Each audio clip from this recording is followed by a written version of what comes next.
পশ্চিমবঙ্গের 4টি জনপ্রিয় প্রকল্প বাংলা আবাস যোজনা প্রকল্প, লক্ষ্মীর ভাণ্ডার প্রকল্প, কৃষক বন্ধু প্রকল্প এছাড়াও বিধবা ভাতা প্রকল্প, এই 4টি প্রকল্পে কিন্তু মুখ্যমন্ত্রী নিজেই ঘোষণা করলেন উপভোক্তাদের অর্থাৎ বেনিফিশিয়ারিদের সংখ্যা কিন্তু ব্যাপক হারে বাড়ানো হবে। বাংলা আবাস যোজনা প্রকল্পে প্রায় 12 লক্ষ পরিবারকে কিন্তু বাড়ি দেওয়া হচ্ছে 2024-25-এ। এছাড়াও কবে সেই বাংলা আবাস যোজনা প্রকল্পে বাড়ির যে প্রথম কিস্তি টাকা ঢুকবে, এছাড়া বিধবা ভাতায় নতুন যাদের নাম উঠেছে তাদের সংখ্যাটা প্রায় 43,900 ছাড়িয়েছে। তা সেই নতুন উপভোক্তাদের সংখ্যা প্রায় 43,900 দাঁড়িয়েছে।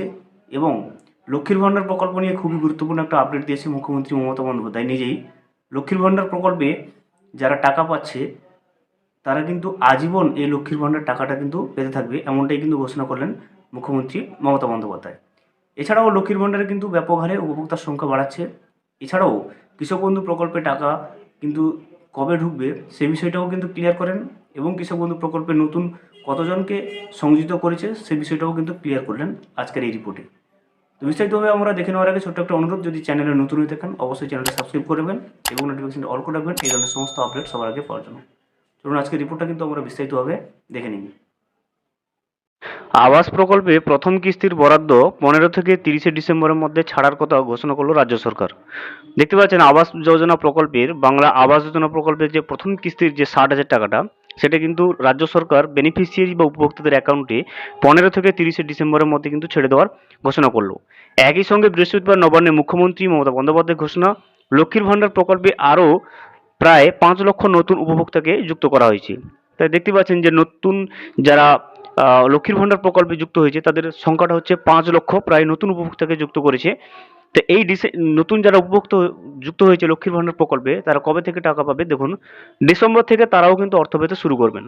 সব মিলিয়ে এদিন 4টি প্রকল্পে উপভোক্তার সংখ্যা বাড়ানোর সিদ্ধান্ত গ্রহণ করেছে কিন্তু রাজ্য সরকার।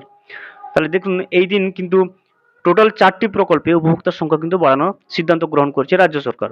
লক্ষ্মীর ভাণ্ডার আবাস ছাড়াও সেই তালিকায় রয়েছে বিধবা ভাতা এবং বিশেষভাবে সক্ষমদের ভাতা প্রকল্প, অর্থাৎ ডিসেবিলিটি যে পেনশন এবং উইডো পেনশন অর্থাৎ বিধবা ভাতা এবং বিশেষভাবে সক্ষম যে ভাতা প্রকল্প সেগুলো কিন্তু বাড়তে চলছে, তাদের উপভোক্তার সংখ্যাও কিন্তু বাড়তে চলেছে। রাজ্যের নিজস্ব প্রকল্পের পক্ষে সওয়াল করে মুখ্যমন্ত্রী এদিন জানিয়েছেন, কেন্দ্রের স্বল্পমেয়াদী কোনো প্রকল্প নিলে রাজ্য কিন্তু তা গ্রহণ করবে না। বিভিন্ন অভিযোগে প্রধানমন্ত্রী আবাস এবং 100 দিনের কাজের প্রকল্পে বরাদ্দ বন্ধ রেখেছে কেন্দ্র সরকার। আবাস প্রকল্পের বরাদ্দ নিজেরা দেওয়ার কথা গত লোকসভা ভোটের আগে ঘোষণা করেছিলেন মমতা বন্দ্যোপাধ্যায়। সেই মতো শুরু হওয়া উপভোক্তা তালিকার পুনর্যাচাই প্রক্রিয়াও কিন্তু প্রায় শেষ লগ্নে। মমতা জানান, আবাসের মূল তালিকার 11 লক্ষ উপভোক্তাকে কিন্তু প্রথম কিস্তির বরাদ্দ দেওয়া হবে 15 থেকে 30 ডিসেম্বরের মধ্যে।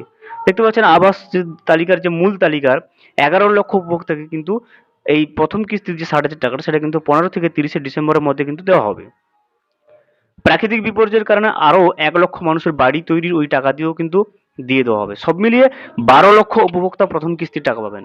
তাহলে বাংলা আবাস যোজনা প্রকল্পে এবারে কিন্তু টোটাল 12 লক্ষ উপভোক্তা কিন্তু প্রথম কিস্তির যে 60,000 টাকাটা সেটা কিন্তু এই ডিসেম্বর মাসেই কিন্তু পাবে, যেটা রাজ্য সরকার 15 থেকে 30 ডিসেম্বরের মধ্যে বেনিফিশিয়ারিদের বা উপভোক্তাদের ব্যাংক অ্যাকাউন্টে ছাড়তে চলেছে।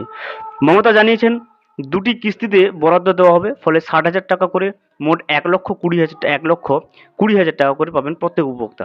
তাহলে মোট টোটাল পাবে 1,20,000 টাকা। প্রথম কিস্তি থাকবে 60,000 টাকা, দ্বিতীয় কিস্তি 40,000 টাকা এবং বাকি থাকবে 20,000 টাকা তৃতীয় ইনস্টলমেন্ট বা তৃতীয় কিস্তি।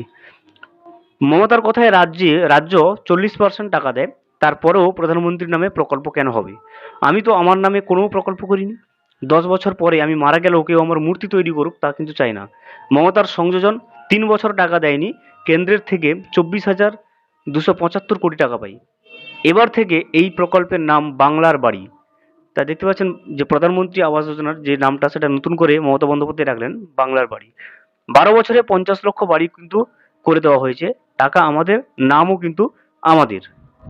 প্রসঙ্গত, আবাস অভিযোগের মধ্যে প্রকল্পের নাম বদলও কিন্তু একটি বিষয় ছিল।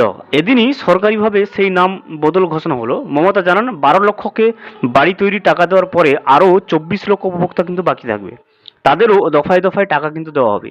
তার কথায় 2-3 বছর সময় কিন্তু নিয়ে নেওয়া হচ্ছে। মমতার ঘোষণা লক্ষ্মীর ভাণ্ডারে আরও 5,07,000 উপভোক্তাকে কিন্তু নতুন করে যুক্ত করা হয়েছে, যারা আজীবন ভাতা পাবেন। দেখতে পাচ্ছেন লক্ষ্মীর ভাণ্ডারে প্রকল্প নিয়ে খুবই গুরুত্বপূর্ণ একটা ঘোষণা করলেন।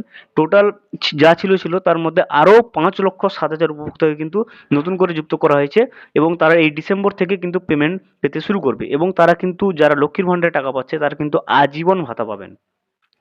এখন ওই প্রকল্প উপভোক্তার সংখ্যা 2.21 কোটি। তাতে এতদিন পর্যন্ত সরকারের মোট খরচ হয়েছে 48,490 কোটি টাকা।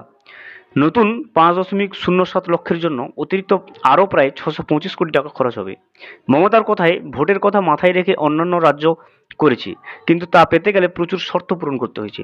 আমাদের রাজ্যে কিন্তু কোনো শর্ত নেই, প্রত্যেকের জন্য প্রকল্প উন্মুক্ত, এমনকি পরিবারের 4 জন মহিলা থাকলেও কিন্তু প্রত্যেকেই টাকা পাবেন।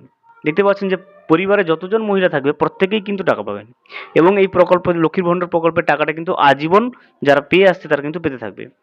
এদিন ঘোষণা হয়েছে বিধবা ভাতা আরও 43,900 জনকে দেওয়া হবে ডিসেম্বর থেকেই।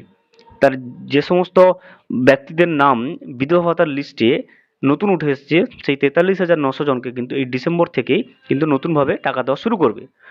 এখন তাতে উপভোক্তার সংখ্যা ছিল 20,32,000, তাতে খরচ হতো 2,450 কোটি টাকা। নতুন অন্তর্ভুক্তির ফলে খরচ বেড়ে হবে 3,000 কোটি টাকা। পাশাপাশি বিশেষভাবে সক্ষম প্রায় 7.5 লক্ষ উপভোক্তার ভাতা পেতেন, মোট 900 কোটি টাকার। এখন আরও 19,000 নতুন উপভোক্তা তাতে যুক্ত হয়েছে।